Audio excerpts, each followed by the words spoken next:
The film begins with a police car heading to a report location. We understand that someone has reported a vicious dog attacking and eating anyone in front of it. The car arrives at the location, and Neil and Mike get out, raising their weapons and ready for anything. Mike approaches the place where the dog is locked up, looks at Neil, and says, "Are you ready or what?" Neil says, "Shame on you, boss. I'll surprise you. Just open the door for the dog." Mike opens the door and is surprised by a vicious dog wanting to eat him by any means, but the chain is holding it back. Suddenly, the rope breaks and the dog attacks Mike and is about to eat him. Neil is terrified by this situation and does not know how to act. Mike tells him, "Do something, for God's sake!" Their friend Jesse arrives and shoots the dog, killing it. Jesse gets out to check on Mike, and we understand that Mike is their leader. Mike tells him, "It's simple, man. Just a light bite on my shoulder, and it will go away on its own." Mike then calls his unit and informs them that the dog is dead. The strange thing is that no one blames Neil for his strange behavior. Neil then looks at the dog and tells them, "There is a virus that infects dogs, making them savage, and if this virus is transmitted to you, it will be a disaster." The problem is that no one answers him, as if he doesn't exist at all. The most important thing is that the mission ended successfully, and they returned to the police station. Before they get out, Neil puts his badge in front of Mike and says, "I'm going to resign. My nerves have been frayed for a while and I can't focus on my work." Mike tells him, "Look, my friend, I appreciate the situation you are in, and I won't force you to do something you don't want. Take an open vacation and go change the atmosphere with your wife." We understand that Neil has a son who has been missing for 2 months, and no one has been able to reach him since then. Neil and his wife are devastated, and their nerves are shot.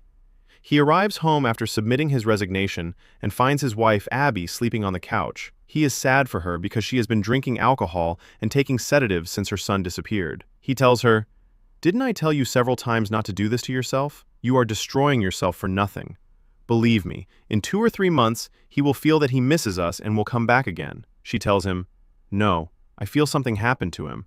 It's impossible for my beloved son to be away from me for all this time without asking about me." Neil is affected by her words and tells her, "I promise you I will search for him everywhere until I find him." The next day, he wakes up in the morning and goes for a walk. He keeps walking until he reaches a lake. At that time, he remembers his memories with his son Ben, when they were standing exactly here a year ago, and Neil gave him a watch as a gift inherited from his grandfather. At that time, his son took the watch and was very happy with it. He wakes up from these beautiful memories to the painful reality. He feels despair and sadness, to the point that he takes out his gun and decides to end his life. He has an L&M cigarette with him, so he lights it and smokes it before he dies. He takes his last breaths and puts the gun under his neck. Just as he is about to kill himself, he hears the voice of a girl drowning in the lake and calling for anyone to save her. He tells her, "Don't be afraid, I'll save you. I'll finish and come to you." He then runs and jumps into the water and is able to save her. After he checks on her, he is surprised that she is a zombie and attacks him, wanting to eat him. But Neil is stronger than her and is able to throw her far away. He grabs his gun to kill her, but he is surprised that the gun is empty and has no ammunition. He throws the gun away, grabs her, pins her to the ground, grabs a rock, and brings it down on her head until he smashes it. He is shocked by the situation that happened and cannot comprehend that there are creatures like this. He takes his gun and runs to his house, terrified. He arrives home and wakes Abby, but she is fast asleep and does not want to get up. He grabs the radio and tries to call anyone from the police, but no one answers him. He hears a sound outside the house, so he sneaks out and sees where the sound is coming from. He is surprised by 2 zombies coming towards the house. He quickly enters, opens the drawer where he keeps the ammunition, but is surprised that all the boxes are empty. He wakes her up and asks her about the location of the ammunition. The strange thing is that she does not answer him and continues sleeping. As soon as he comes out of the room, he is surprised by one of the zombies in front of him. He grabs a vase to hit him on the head, but the zombie grabs his hand, breaks the vase, knocks Neil to the ground, and wants to eat him. He grabs a piece of the vase, sticks it in his neck, and kills him. He tries to catch his breath, poor guy, but finds the second one coming at him. He attacks him, slams his head into the kitchen counter, grabs a rope, chokes him with it, and keeps pulling like this until he finishes him off. He then takes Abby and leaves the house to get away from this place. Abby is dizzy and does not comprehend what is happening at all, to the point that after he puts her in the car, she continues sleeping. Anyway, Neil keeps driving the car as fast as possible. He reaches the public park and is surprised by zombies everywhere in it. He can't believe what his eyes are seeing and doesn't know if he is in a dream or reality. He continues a little further away from the park and stops to talk to Abby, who has woken up. He tells her, "Good morning, wake up with us. The apocalypse is happening. An infection has spread in the city, and people have turned into zombies and attacked me." She is surprised and says, "Zombies? What zombies? When did this happen?" He tells her, "I'm just like you, I don't know anything. I opened my eyes and found zombies around me everywhere. We must leave this city immediately." Abby cannot comprehend Neil's words and thinks he is hallucinating. She takes out sedative pills and takes one to calm her nerves. Then she tells him they must go home before leaving here to gather their essential things. He indeed listens to her and heads to his house. He tells her, "After I finish at our house, I'll pass by my friend Mike who works with me at the station. Surely Mike has information about what is happening and will benefit me." She tells him, "Maybe Mike has been infected too." He tells her, "Actually, you're right. A dog bit him yesterday too, and it's very likely it transmitted the infection to him." He then arrives at his house and begins to gather all his important things.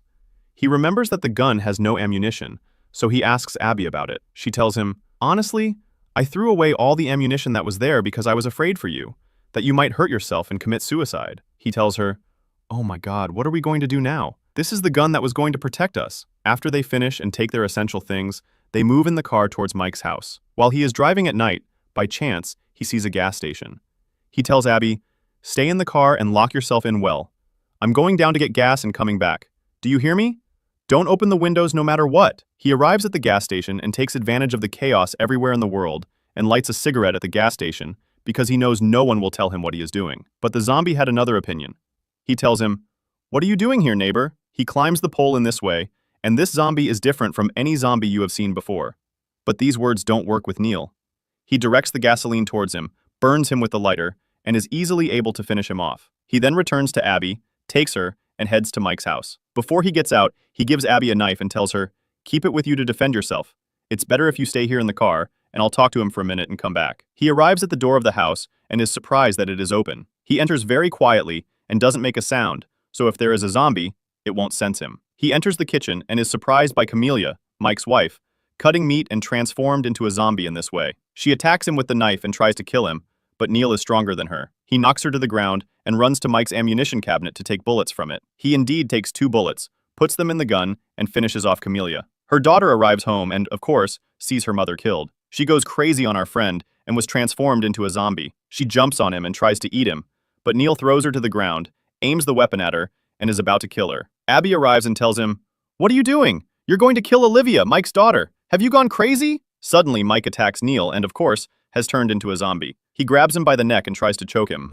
Neil is taking his last breaths and tells Abby, "Kill him quickly, before he kills me." He chokes him harder and harder, and Neil is dying in his hand. He tells Abby, "Kill him quickly, before he kills me." But Abby refuses to kill him, and Olivia takes her by the hand, and they walk away from the house. Neil then hits Mike in the face, grabs his gun, shoots him in the head, and finishes him off. He quickly leaves the house and searches for his wife, Abby. The problem is that he doesn't find the car in front of the house.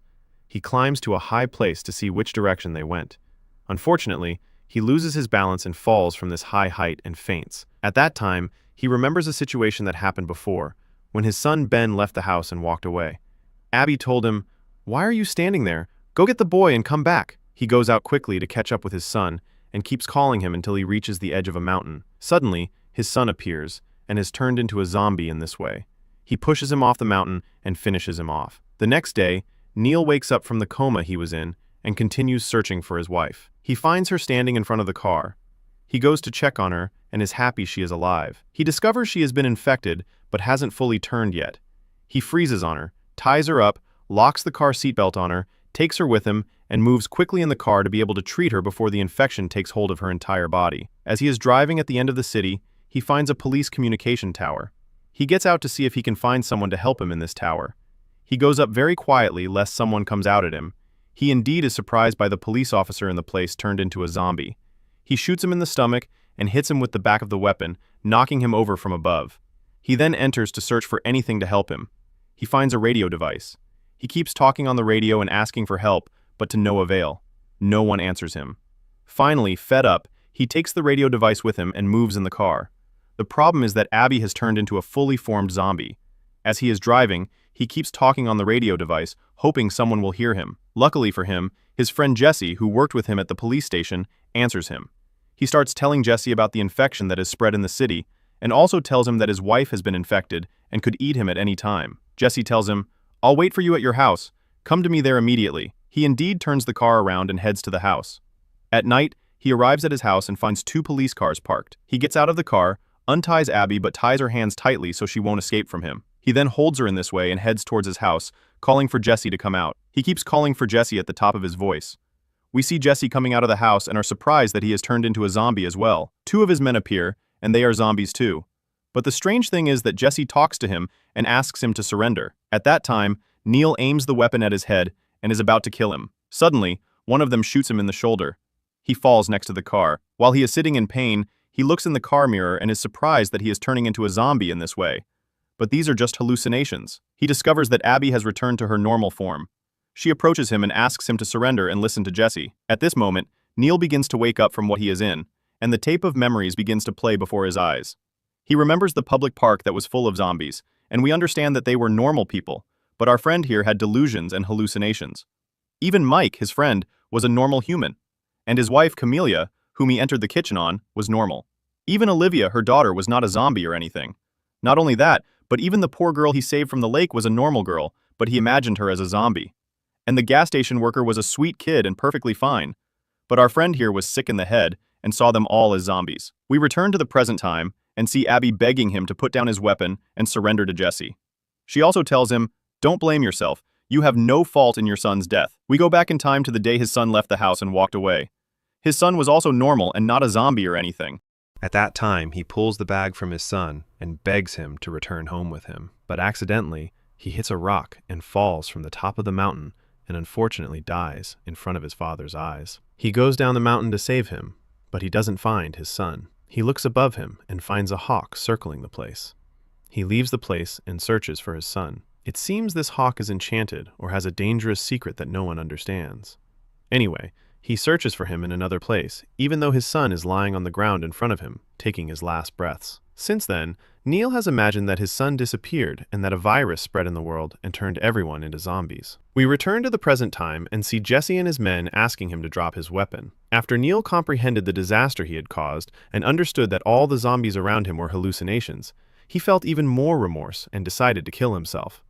But before he kills himself, he decided to kill Abby first to save her from the sadness she is living in because of her crazy son. He aims the weapon at her, but Jesse saves the situation and kills him before he kills her. Of course, Neil falls down dead, even though he had no fault in all that happened. Abby approaches his body crying and says, "Get up, I can't live without you." At that time, we see the hawk that was flying in the sky standing in front of them on the tree, watching everything that is happening.